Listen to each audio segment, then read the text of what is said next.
In today's video, I'm going to show you 10 mistakes I made as a beginner reseller. I sell on eBay, Depop, and Mercari.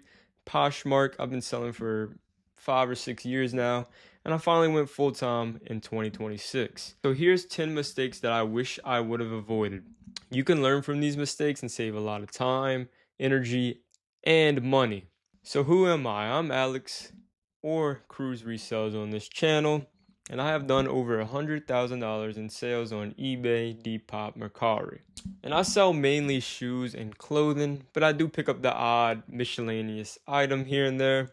These are mistakes that beginner resellers should learn. If you're a beginner reseller, definitely take some notes during this video.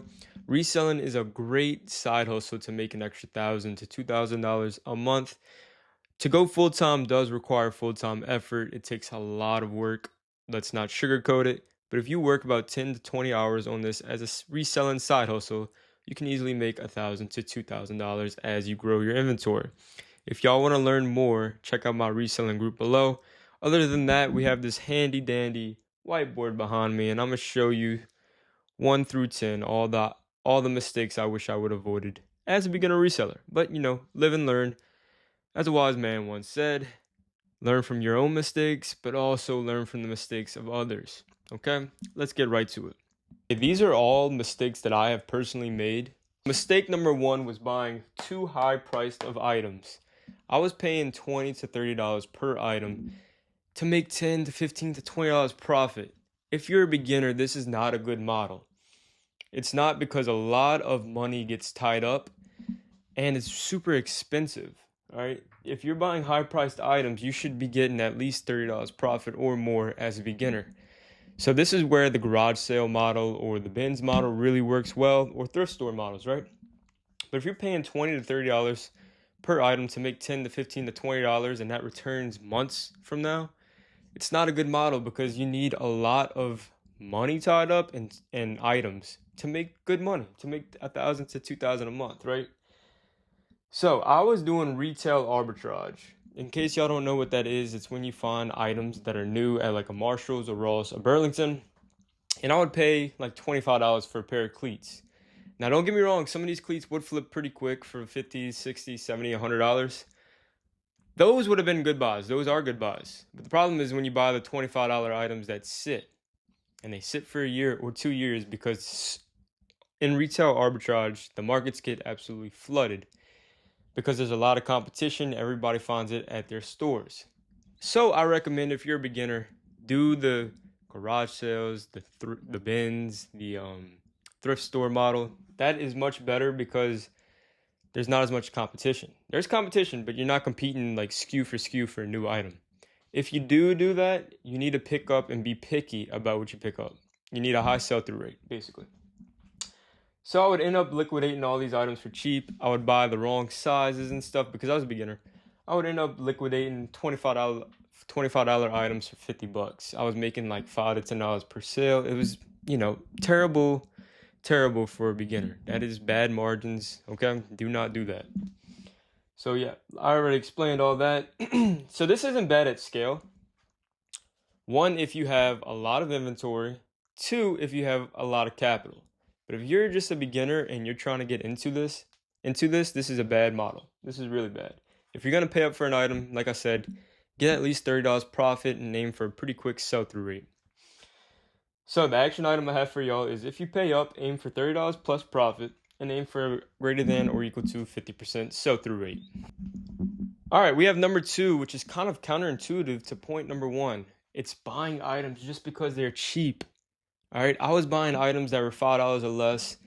If I knew the brand, I wasn't inspecting the item. I wasn't inspecting the sell-through rate, the profit. I wasn't checking comps.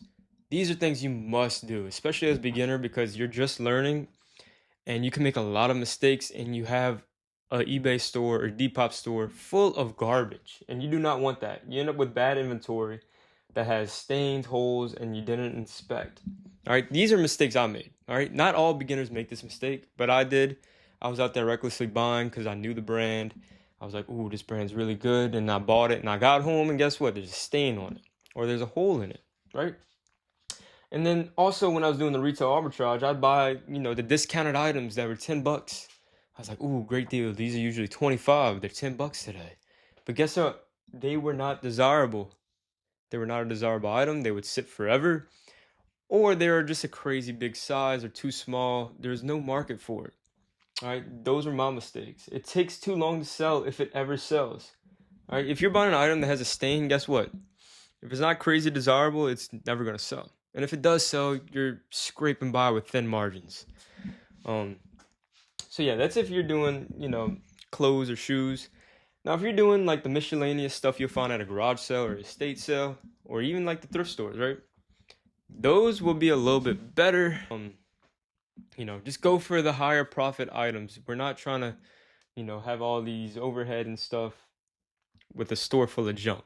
Okay, the action items: inspect your items, inspect the sell-through rate, and inspect the profit margins, and then you buy. All right, we're aiming for a sell-through rate of 50% or better and greater than $10 profit whenever you're buying cheap items.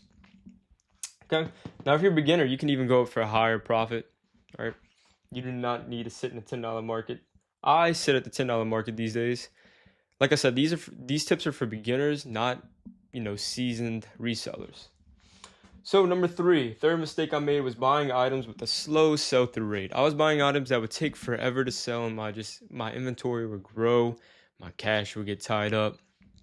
Not good looks if you're trying to grow some cash flow in a business, right? All right.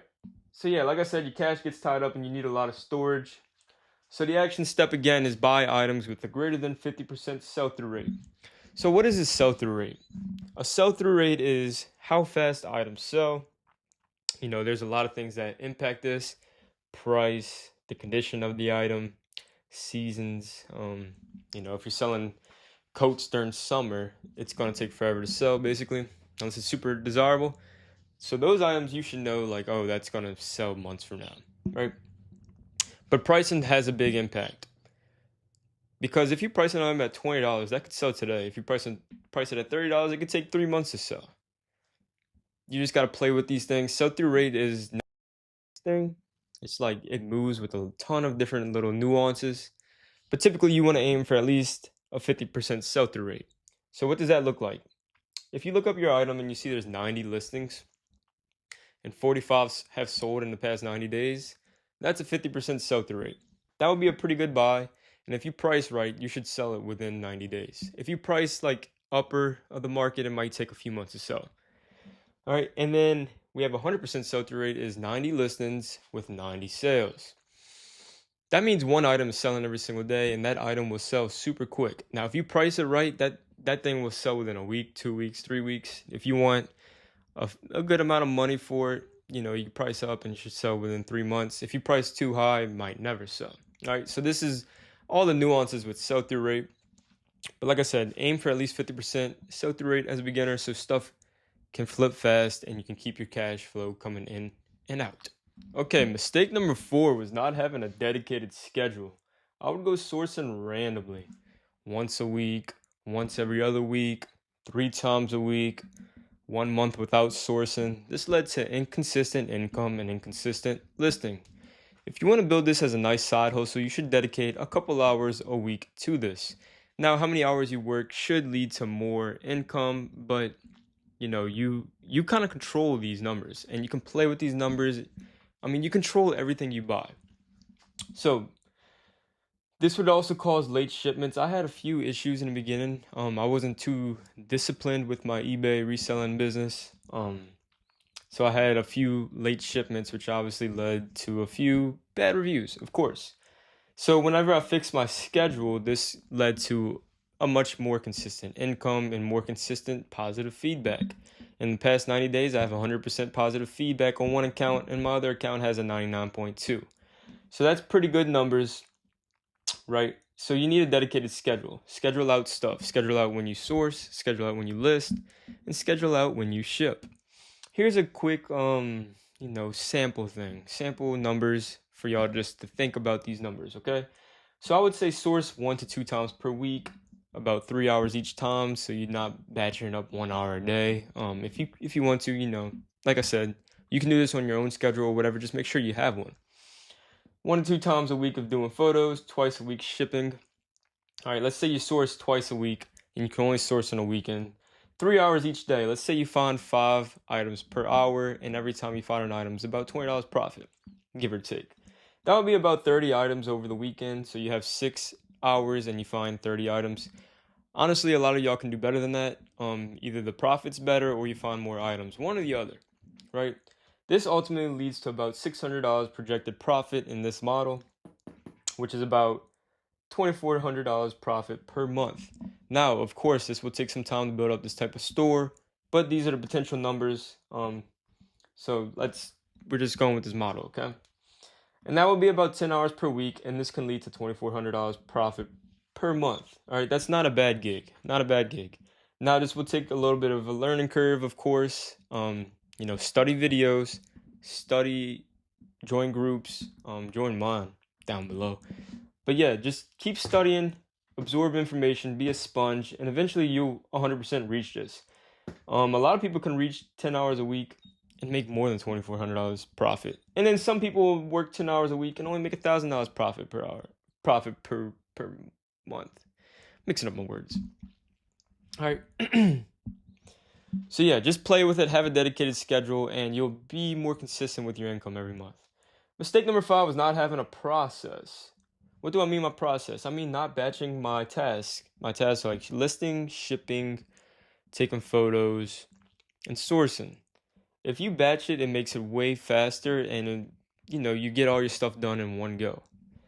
So the action step with this is pretty simple. You batch list and you batch source. So if you have 6 hours a week to source, you have that dedicated amount of time.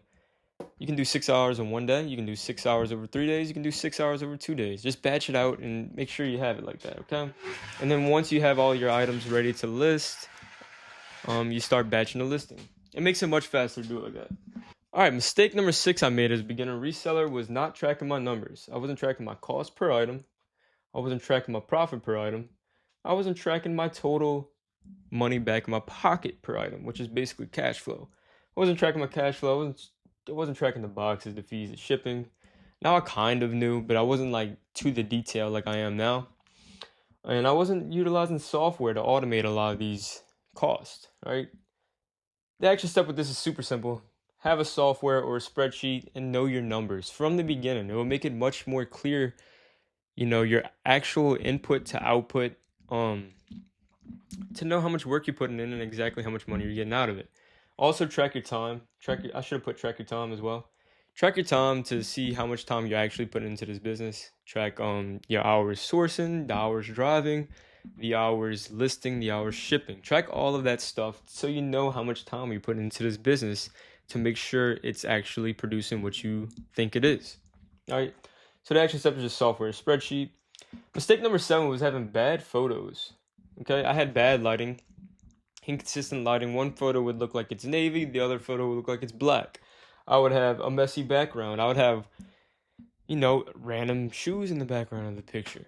Shoes that were ready to get listed were in my pictures. Okay, these are beginner mistakes that I made that a lot of people probably don't make as a beginner, but it's not super obvious to a lot of people that these photos will lead to quicker sales, higher price sales. Okay, this is why bad photos really hurt your sales. And I wasn't pointing out flaws. So what did this lead to? Of course, returns. You have to point out your flaws. You have to point these out in the photos.